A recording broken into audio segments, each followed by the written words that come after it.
Hey, welcome back to my channel. Today I thought I would talk about Freddy vs. Jason. I just watched this again last night for the first time in about a year. This came out in August of 2003, and this is the movie everybody had been waiting for since 1993, so it's 10 years in the making. But really, New Line and Paramount wanted to do Freddy vs. Jason back in 87, as I discussed in Friday the 13th Part 7 review. There was talks actively in 1987 about doing a movie. They just couldn't come to terms on where they wanted the story to go and hash out profit splits, stuff like that. So there was a lot of red tape and they couldn't make it work. Or we would have got this back in the 80s, which, looking back on it now, that might have been a better thing, maybe. I don't know. Depends who they would have got to direct it and write it. But so after 93, when Sean Cunningham got the rights back, made Jason Goes to Hell, and the promise of a Freddy versus Jason matchup at the end of the movie, a lot of people in the horror community were very excited. We were going to get two horror icons going against each other. I mean, everybody's excited. I was excited. I was only 14 at the time when I saw that movie. But who knew it? We didn't know if the movie was going to be good or not, but we just wanted to see both of our favorite horror icons on screen together. And it took 10 years. As we know, they made Jason X before this. Sorry, dropping my keys here. They made Jason X before this, and then the next year after Jason X came out, we got this. Although Jason X sat on the shelf for almost 2 years before they released it, and after seeing it, you know why. But they went through 18 different drafts of a script for this film, and at the end of the day, they hired two guys, Swift and Shannon, and they kind of made their own script out of an amalgamation of all the other scripts. They took like bits and pieces and a lot of their own ideas and wrote a script, which became Freddy vs. Jason as we know it today. Directors that were being looked at,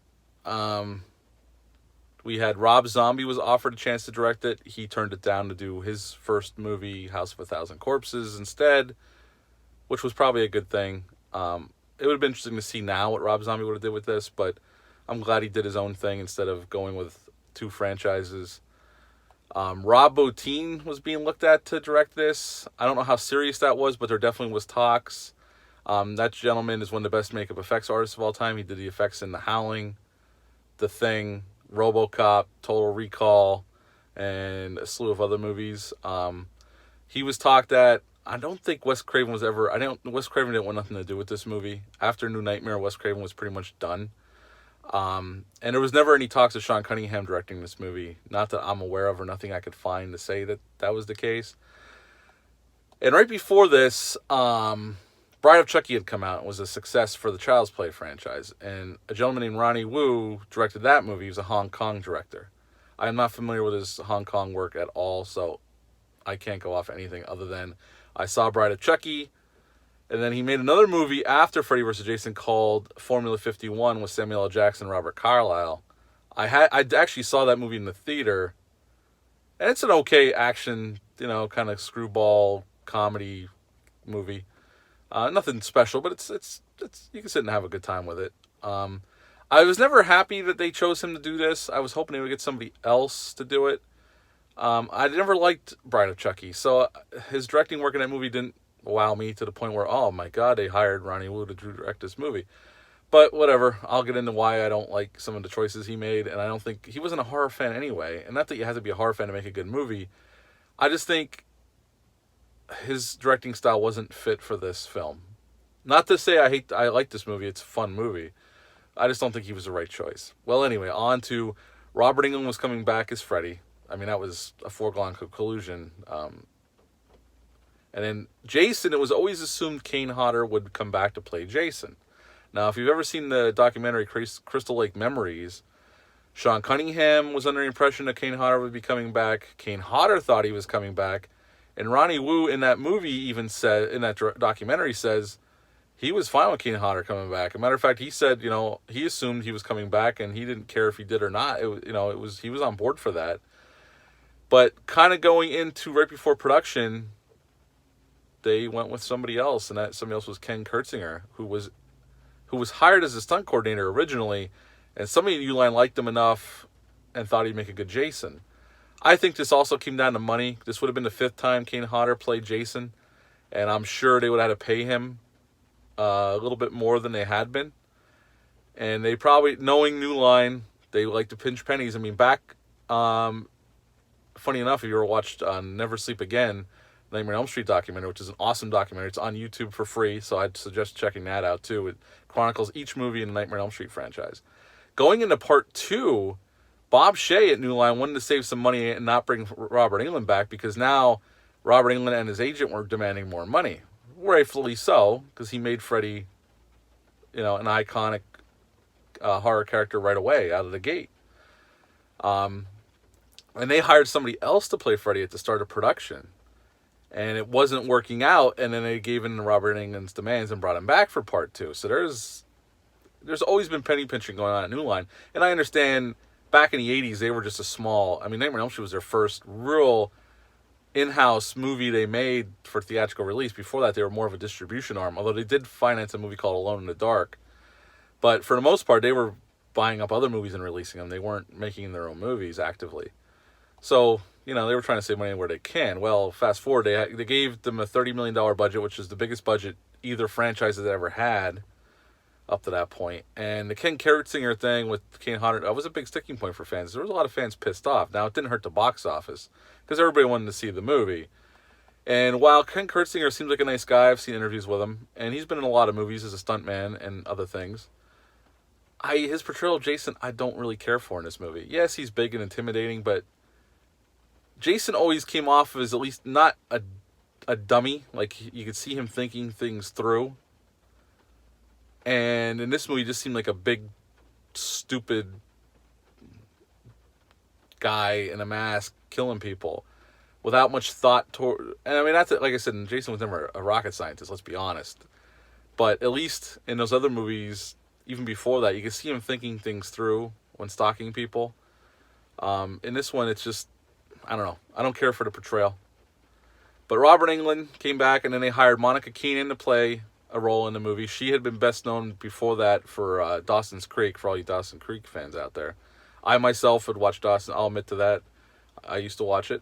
I don't care if you think I'm crazy. I did, so tough shit. Jason Ritter came in. He was not the original actor, though. Brad Renfro was actually hired originally, but he showed up all strung out. As you know, the man had some drug problems and some demons of his own, and they ended up letting him go, and they brought in Jason Ritter, who actually had auditioned for the role earlier, but they turned him down. And obviously he's the son of John Ritter, rest in peace. And then Kelly Rowland's in there from Destiny's Child. Some other recognizable faces from some comedies in the 2000s. The acting's fine. I mean, Monica Keena, a very attractive girl, but she spent most of the movie she spent whining and crying, and it's all just, most of these kids are just there for the slaughter anyway for Jason. Well, Freddy only kills actually technically one person in the whole movie. If you watch the movie, Jason does most of the killing, or all the killing except for one. Freddy's makeup in this one isn't the best either. I don't like his super pointy nose. I mean, the makeup's fine.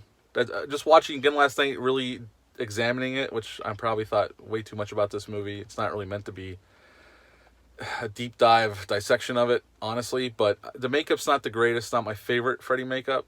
But Robert Englund does fine in the role. Unfortunately, they brought the jokester Freddy in for this one after Wes Craven kind of fixed that in New Nightmare, where he kind of took it serious, Freddy serious again.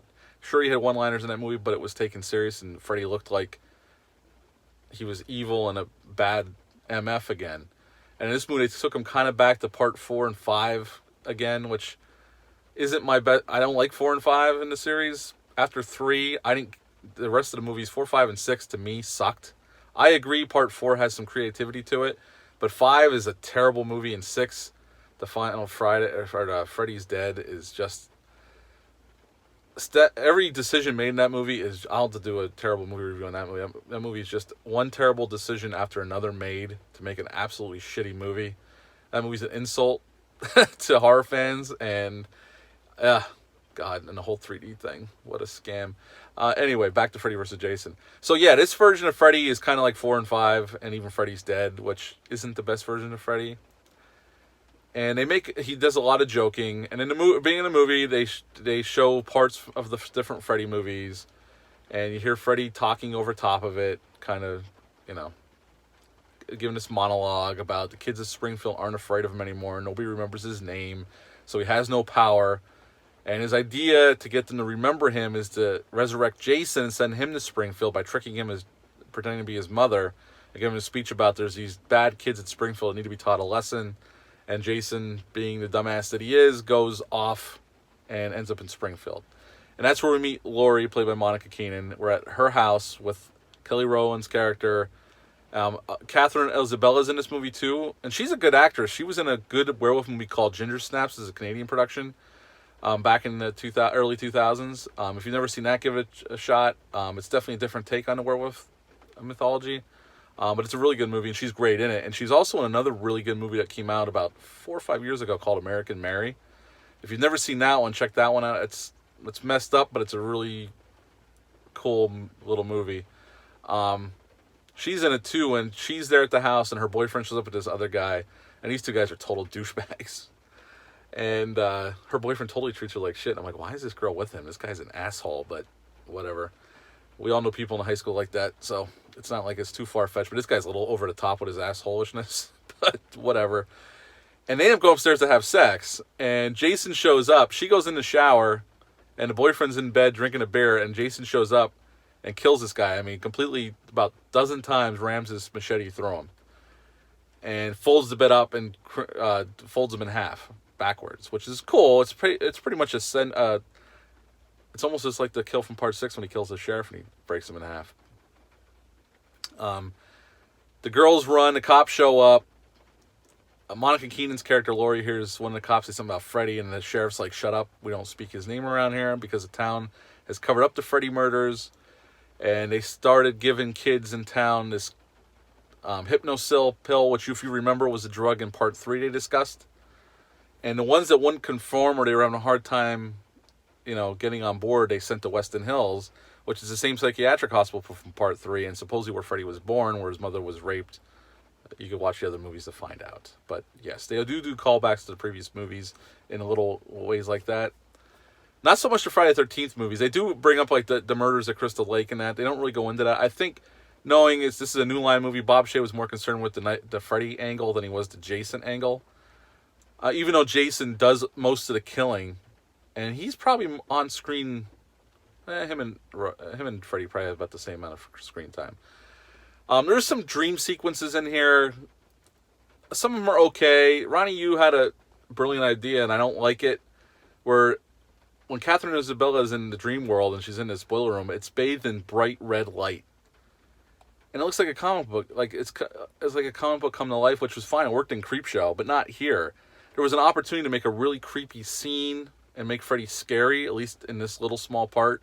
And all the scariness is gone by this cheap, the cheap lighting worked for Creepshow, but not here.